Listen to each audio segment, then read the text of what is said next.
100 प्रकार की वह कैर की लहर शुरू होगी और वह मेर की लहर थी, थोड़ी सी देर रुकी थी।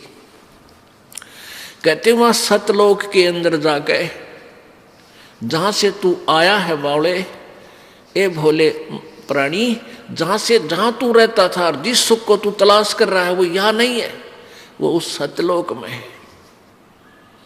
उस सतलोक के अंदर शंखों लहर मेहर की उपजे और कहर नहीं जा कोई, और दास गरीब अचल अविनाशी और सुख का सागर सोई। वो सदा रहने वाला स्थान है, वो शाश्वतम स्थान है सतलोक। गीता जी अध्याय नंबर 18 के श्लोक 62 में कहा कि अर्जुन, गीता ज्ञानदाता कह रहा किसी और भगवान परमेश्वर की शरण में जाने से को कि हे अर्जुन, तू सर्वभाव से उस परमेश्वर की शरण में जा जिसकी कृपा से तू परम शांति और सनातन परम धाम को प्राप्त होगा। ओह, परम शांति को प्राप्त होगा और शाश्वतम स्थानम, शाश्वत माने सदा रहने वाला, कभी नाश ना हो जिसका। अब ब्रह्मलोक तक तो सारे नाश हुआ, 21 ब्रह्मांड का नाश, 7 संग ब्रह्मांड का नाश, लेकिन सतलोक, अलखलोक, अगम लोक, अनामी लोक, उन लोकों का कभी विनाश नहीं होता। तो उस वहां चलने के लिए परमात्मा कहते हैं जहां तुम रहा करते थे, और वहां जाकर तुम्हें सुख होगा। वह ना तो जाड़ पड़वाणी कि बुढ़ापा नहीं आवे, ना आंख बनवाणी, ना बीपी आई हो, ना लो हो। ये 5 तत्व का पुतला नहीं है वहां पर। वहां तो एक नूरी शरीर है, एक तत्व का, ऐसनाविरम शुक्रम अकायम। ओह, वहां परमेश्वर का भी शरीर ऐसा ही है, नूर का है, अपना भी नूर का है। अब जैसे ये पारखी है कबीर पंथ में, पारखी बने हुए हैं कबीर साहिब के पंथ में, कबीर जी का नाम लेकर पंथ चलाते हैं और पारखी नाम रख रखा है, पारख सिद्धांत। वो कहते हैं कि परमात्मा कोई नहीं है, ये जीव ही भगवान है, यही प्रभु है, जीव खुद ही सृष्टा है। अब पुण्य आत्माओं, आत्मा, और फिर नाम रखा परमात्मा। परमात्मा शब्द क्यों बोलते हो फिर तुम? यानी कोई श्रेष्ठ आत्मा भी है, जो सबसे श्रेष्ठ आत्मा है, हमसे उत्कृष्ट आत्मा है, वो हमारा स्वामी है। एक आत्मा और परमात्मा। तो आत्मा का वहां शरीर जो है इतना नूर का है, इतनी चमक है, जैसे ये 5 तत्वों से बना है शरीर। और इस 5 तत्व कौन से हैं? ये अग्नि, वायु और ये जल, पृथ्वी, आकाश। और इसमें कोई सा नहीं दिखता, नजर आओ आपने कितना नहीं। इसी प्रकार वहां सतलोक के अंदर एक नूरी शरीर है, तेज, एक तेज तत्व से, और उससे इतना सुंदर शरीर बनता है, मुलायम सा, और ना वो कभी ओल्ड होता, बूढ़ा नहीं होता, सदा युवा रहता है। और उसमें ना बीपी आई हुआ ना लो हुआ, क्योंकि वो ब्लड से बना हुआ नहीं है। तो ऐसा ही परमेश्वर का शरीर है, वो परमात्मा है। उनका इतना तेज है सूर्य का, उनके शरीर में इतना तेज है, वो इतने सर्वशक्तिमान शक्तिशाली है। हमारा इतना तेज है, 16 सूर्य जिसका प्रकाश होता है, इतना तो एक आत्मा का शरीर है। और उस परमात्मा के एक रोमकूप में करोड़ सूर्य, करोड़ चंद्रमा मिला दे, जब सतलोक के अंदर जो प्रभु के शरीर की स्थिति है, तो भी वो प्रकाश फीका रह जावे प्रभु के उस नूर के सामने। इतना नूर, इतना सुंदर है। मतलब जैसे कहा अगर ना किसी लड़के बहन भाई को देखे कि भी इतना कितना नूर है इसके चेहरे पे, यानी कितना सुंदर है, कितनी चमक है इसकी, तो ऐसे वो परमात्मा के शरीर की चमक है।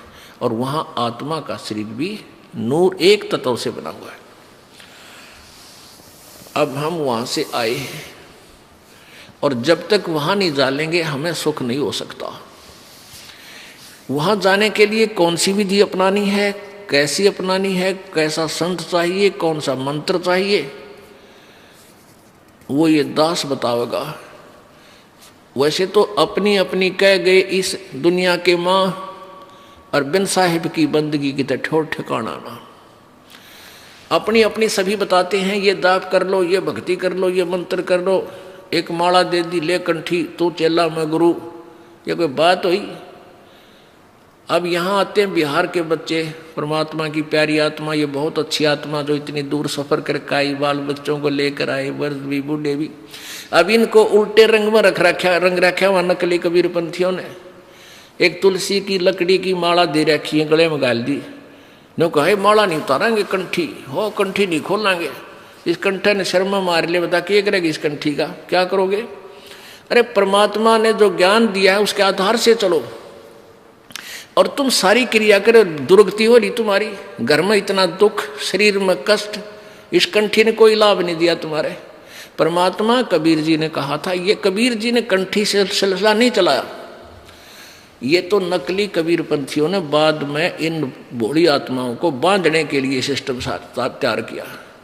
कबीर जी ने केवल एक समय नाम उपदेश लेने के लिए महर्षि रामानंद जी को अपना गुरु बनाने के लिए, गुरु मर्यादा बनाए रखने के लिए, क्योंकि वो वैष्णव साधु थे रामानंद जी, वो कंठी दिया करते, एक तुलसी की माला, एक मणिया,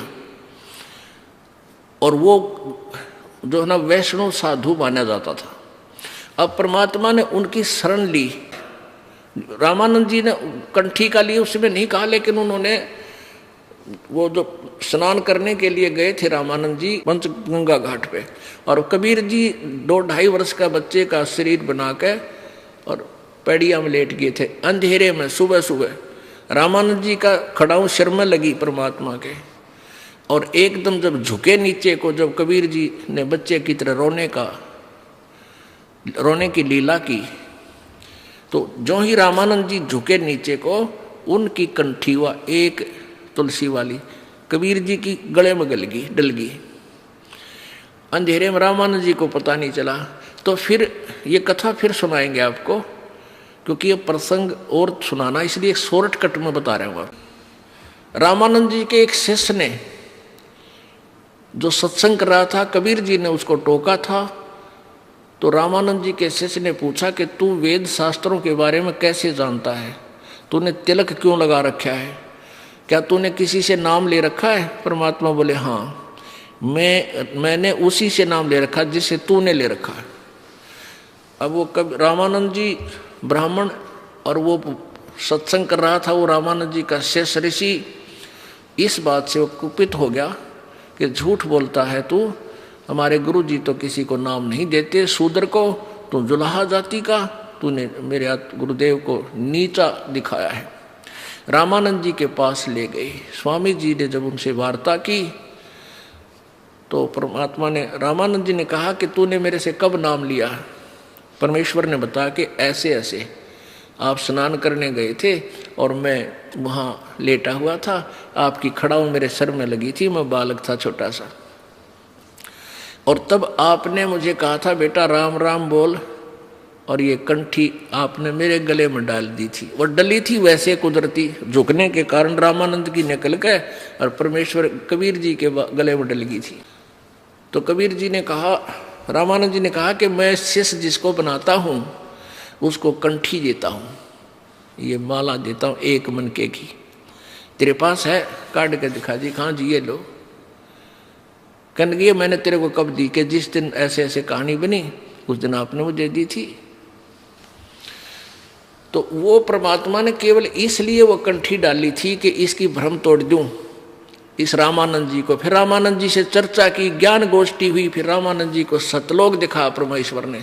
वो महर्षि फिर परमात्मा के चरणों में गिर गया था कबीर जी के, और रामानंद जी ने भी वो कंठी तोड़ कर फेंक दी थी और कबीर जी ने भी फेंक दी थी, क्योंकि इन कंठियों से भगवान नहीं मिला, इस मंत्र और साधना से परमात्मा प्राप्ति होगी। अब वो टिप्पे फिर क्या था, रामानंद जी के जो शिष्य थे वो रामानंद जी से विरुद्ध हो गए कि ये ब्राह्मण होकर और जुल्हाए के साथ रहता है, इसने नाश कर दिया। तो उन नकलियों ने वो कंठी वाला सिलसिला फिर जारी रखा। लेकिन परमात्मा कबीर जी ने केवल सब चीज़ों से दूर किया। परमात्मा ने कहा है कंठी माला सुमरनी सभी सिलसिला मेट, इन सब को भूल जा। और माला तो आपने, अब जैसे आप आरती में पढ़ते हो, आप संध्या आरती में पढ़ते हो तत् का तिलक और ध्यान की धोती, ये मालाएं हमारी हैं, ये हमारे गहने हैं, एक भक्त के होने चाहिए। और परमात्मा ने कभी भी ऐसा तेज की आरती तेज का आगे, तेज का भोग तेज को लागे, तेज पखावज तेज ही बाचे, तेज ही नाचे, तेज ही गावे, तेज का थाल तेज की बाती, तेज का पुष्प तेज की पाती, तेज के आगे तेज विराजे, कह कबीरा आरती साजे। अदली आरती अदल समोई, निर्भय पद में मिलना होई, दिल का दीप पवन की बाती, और चित्त का चंदन पांचों पाती, तत् का तिलक ध्यान की धोती, और मन की माला अजप्पा ज्योति। ये हाथ में माला लेकर जाप करना, इसको भी मालिकीय कहते हैं, इसकी कोई आवश्यकता नहीं। फिर भी क्योंकि हम जैसे बच्चे को पहले क ख सिखाते हैं तो तख्ती पर लिखकर, फट्टी पर लिखकर सिखाया करते थे, अब ऐसे सिखाते हैं। तो यहाँ परमात्मा कहते हैं कि तत् का तिलक और ध्यान की धोती, तत् का तिलक यानी इस तिलक को लाने के लिए नहीं कहा कि आपके पास तत्व ज्ञान हो, और तत्व ज्ञान आप जब भी बोलोगे तुरंत प्रकट हो जाएगा, ये तेरा तिलक है। और ध्यान की धोती मन की माला, गले में डालने से कोई लाभ नहीं, जैसे मन है इसको परमात्मा के नाम पर लगाए रख, और इसको दिन रात इसके संबंधित जोड़े रख, ये वास्तविक माला है।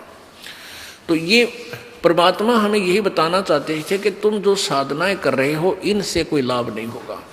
और कोई विकार नहीं छोड़ रखा उन कबीर पंथियों ने, सारे जर्दा खावें, बीड़ी पीवें और तम्बाकू खावें और पूजा, क्योंकि उनसे लाभ तो होना नहीं कोई।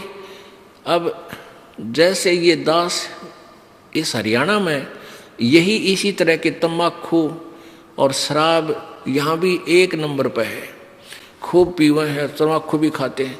लेकिन जब इन बच्चों को परमात्मा की प्यारी आत्माओं को ये ज्ञान होगा कि ये बुराई है और हमारे बंधन का कारण है, तो तुरंत छोड़ देंगे।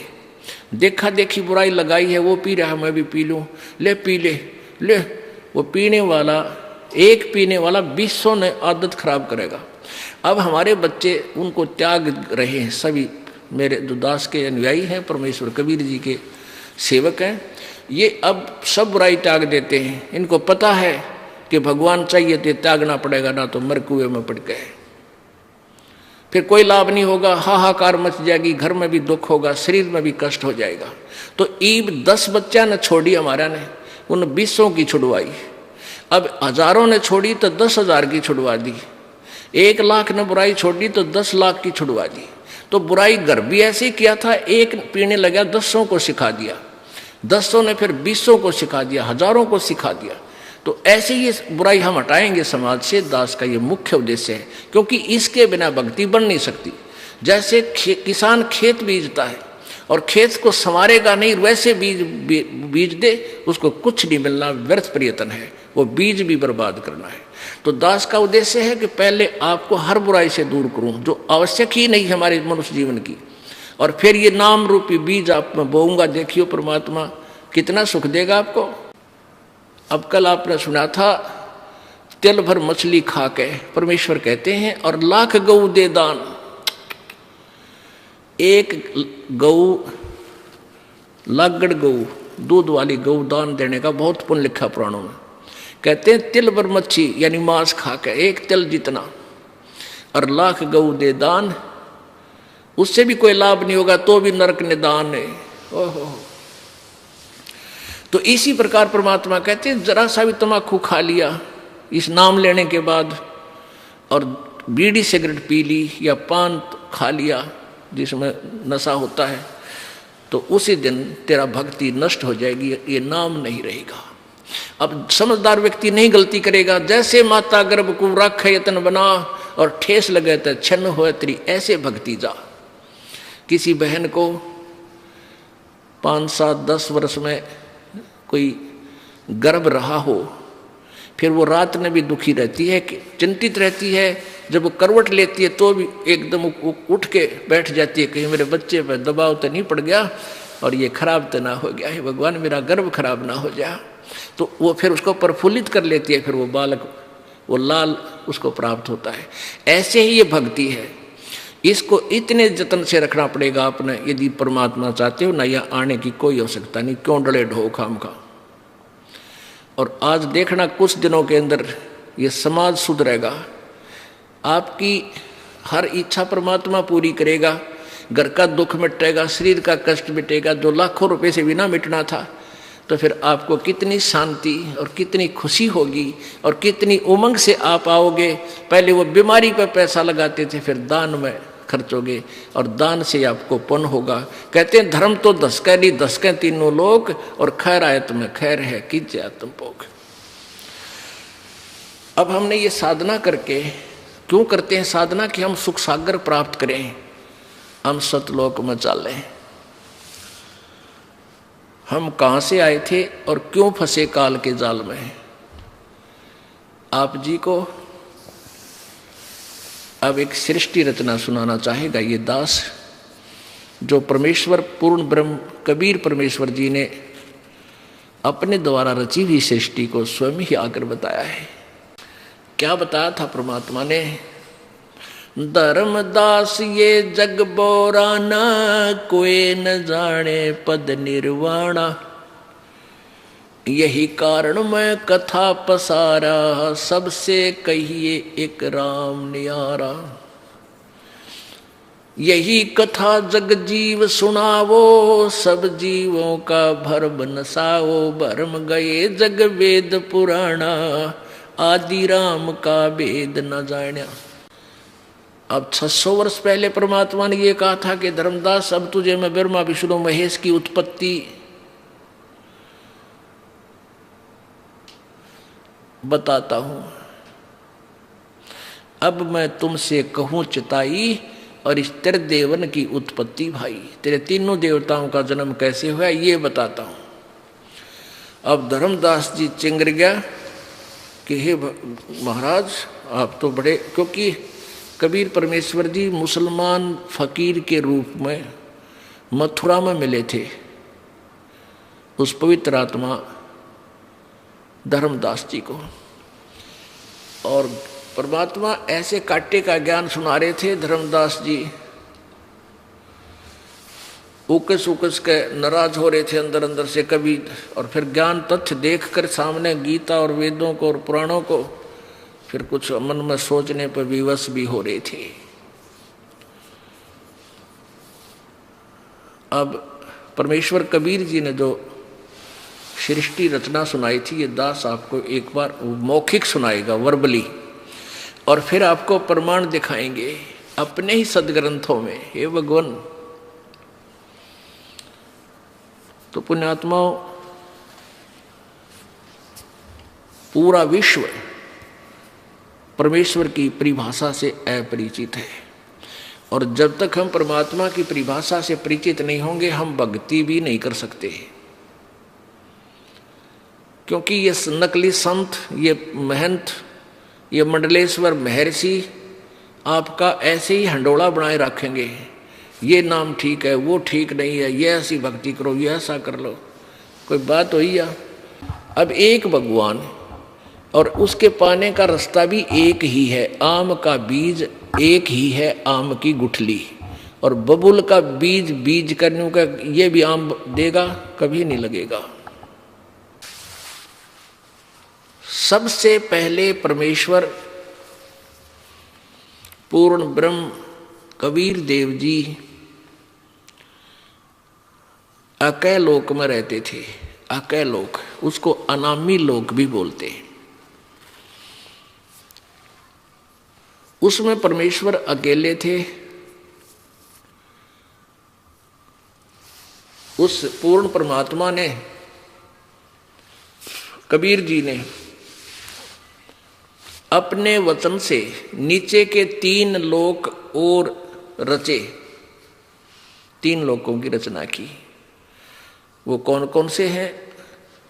अकय लोक से नीचे वाला अगम लोक, उससे नीचे फिर अलख लोक, और लास्ट वाला सतलोक। अब वही पूर्ण परमात्मा अन्य 3 लोकों में भी स्वयं ही अन्य रूप धारण करके विराजमान होंगे। अब आपको सतलोक की रचना के विषय में जानकारी देंगे। परमेश्वर कबीर जी ने यानी सत्य पुरुष ने, सत्य पुरुष का अर्थ होता अविनाशी परमेश्वर, अविनाशी प्रभु ने, सत्य पुरुष ने अपने एक वचन से वहां 16 द्वीप रचे, 16 द्वीप, और फिर 16 वचनों से एक एक वचन से एक एक पुत्र की उत्पत्ति की। उनमें से एक का नाम अचिंत और एक का सहजदास, जोगजीत, ऐसे ये 16 पुत्र हैं उत्पन्न किए। कुछ दिनों के बाद परमेश्वर ने अरुण सब से कहा कि तुम अपने अपने द्वीप में जाओ, वहां रहो। उसके बाद कभी सत्य पुरुष ने अपने पुत्र अचिंत से कहा कि आप सृष्टि रचना करो। अचिंत ने अपने वचन से ये अक्षर पुरुष की उत्पत्ति की, जिसको परब्रह्म बोलते हैं। अक्षर पुरुष वहां चला गया। एक मान सरोवर है जो प्रभु ने रचा था शब्द के साथ ही। उस मान सरोवर में अमृत जल है, स्नान करने के लिए अचिंत चला गया। वहां श्वासों से शरीर नहीं है हमारा, श्वासों से शरीर हो तो फिर वो गिनती में आ जाता है, अमर नहीं रहे। जैसे एक ट्यूबलेस टायर होते हैं, उसमें हवा नहीं भरनी पड़ती, रबड़ के टायर होते हैं। और एक ट्यूब वाले वो तीसरे दिन पाटे रहे, पटाखा बोलिया रहा उसमें। तो ऐसे वहां शरीर बगैर हवा, बगैर प्राणों के, बगैर श्वास के है। वो जाकर के अचिंत मानसरोवर में नहाने गया था, वहां जाकर लेट गया और मस्ती में नींद आ गई, बहुत गहरा चला गया। अब काफी समय तक बाहर नहीं आया तो परमेश्वर कबीर जी ने, सत्य पुरुष ने, उसी अमृत जल से जल लिया अपने हाथ में और अपनी वचन की शक्ति से एक अंडा बना दिया। अंडा बहुत विशाल अंडा था और उसमें एक आत्मा अपने वचन से उसके अंदर प्रवेश कर दी, अपने ही शरीर से निकालकर, आवाज वचन से बनाकर। वो अंडा, उस आत्मा उसके अंदर थी, वो अंडा नीचे चला गया, गड़गड़ गड़गड़ करता हुआ जल में छोड़ दिया। अब वो अक्षर पुरुष उसकी गड़गड़ाहट से जाग गया, निंद्रा भंग होगी। अब जैसे कोई व्यक्ति गहरी नींद सोया हो और उसको कोई जगा दे, एक बार उसको दुख होता है, क्रोध आता है, तो उस जो ही उसकी निंद्रा भंग हुई अक्षर पुरुष की, उसने देखा किसने मेरी निंद्रा भंग की, उस थोड़े से कोप से, क्रोध से अंडे की तरफ देखा, अंडा फट गया, उसमें से ये ज्योति निरंजन ब्रह्म काल निकला। आकाशवाणी की परमात्मा सत्यपुरुष ने, कबीर जी ने, कि तुम दोनों बाहर आओ। अक्षर पुरुष तो निंद्रा में था, तुझे जगाने के लिए ये सब क्रिया की, तुम दोनों बाहर आओ। दोनों बाहर आ गए और कहा तुम अचिंत के द्वीप में जाओ दोनों। वो एक द्वीप में 3 रहने लगे और बाकी एक एक द्वीप में वो 15 और थे। अब परमात्मा ने कहा अचिंत तुम सृष्टि नहीं रच सकते। परमात्मा ने इसलिए ढीला छोड़ा था कभी ये बच्चे फिर बाद में बकवाद करें। अब अचिंत बैठा बैठा देख रहा, अक्षर जाकर सो गया, अक्षर पुरुष वो परब्रह्म। अब तुम कोई सृष्टि नहीं करोगे, मैं ही करूंगा। तब परमात्मा ने हम सभी आत्माओं को, जितने भी आज कुत्ता, गधा, सुअर, चींटी, हाथी, देवता, मनुष्य बने हैं, ये सब परमेश्वर कबीर जी के बच्चे हैं। उस परमेश्वर ने अपने वचन से सभी असंख्य आत्माओं की वहाँ उत्पत्ति करी और सबको बहुत बड़े बड़े महल वहाँ दिए अलग से रहने के लिए। वहाँ आपका परिवार था, परिवार के परिवार थे वहाँ पर आपके, कोई काम नहीं, सारा दिन वहाँ सैर सपटे, बड़े बड़े वहाँ पर काजू, किस्मत, सेब, संतरे वो नूर के बने हुए, सदाबहार वृक्ष है वहाँ पे, अमृत जल है वहाँ पीने के लिए, दूधों की नदी बह रही है वहाँ पर। हम उसको छोड़ आए। कैसे छोड़ आए? अब हम वहां ठाठ से रहा करते थे, कोई दुख नहीं, किसी प्रकार की मृत्यु नहीं, कोई बुढ़ापा नहीं। अब इस ज्योति निरंजन क्षर पुरुष ने इस काल के मन में आई कि हम तीन एक लोक में, एक द्वीप में, और बाकी सभी मेरे भाई हैं, जितने भी हैं, ये सब अलग अलग द्वीप थे आपके, अलग अलग, बहुत सुंदर, और हम तीन एक द्वीप में। तो इसने सोचा मैं तप करके अलग से राज प्राप्त करूंगा। तप से राज, और राज मदमानम जन्म तीसरे शुक्र समानम। इसने एक पैर पर खड़ा होकर तपस्या शुरू कर दी। एक पैर पर खड़ा होकर, और ये 70 युग तक तप करता रहा ऐसे। और हम क्यों फंसे इसके जाल में? हम सभी इसको ऐसे एक टांग पर खड़ा होगा और तपस्या करते हुए देखने लगे, और अंदर में इसके प्रति हमारी प्रेम भावना बन गई को देख कितना एक पैर पर खड़ा हो। वह बीमारी हमारे आज भी विद्यमान है, ये बुराई, ये बीमारी आज भी अपने लगी हुई है। जैसे हीरो और हीरोइन, ये अभिनेता और अभिनेत्री अपने पेट के लिए चटक मटक करते हैं, डांस डूंस करते हैं, अच्छा मेकअप करके और फिल्म बनाते हैं।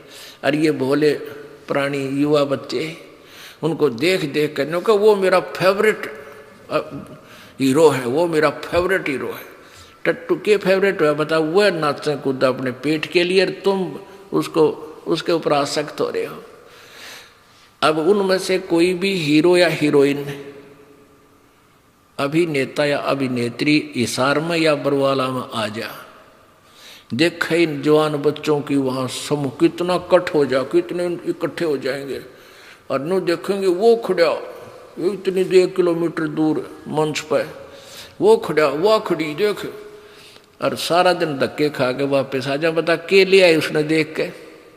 तो उसके ऊपर बेमतलब हम आसक्त होने की बीमारी हमारा वहां लगी थी।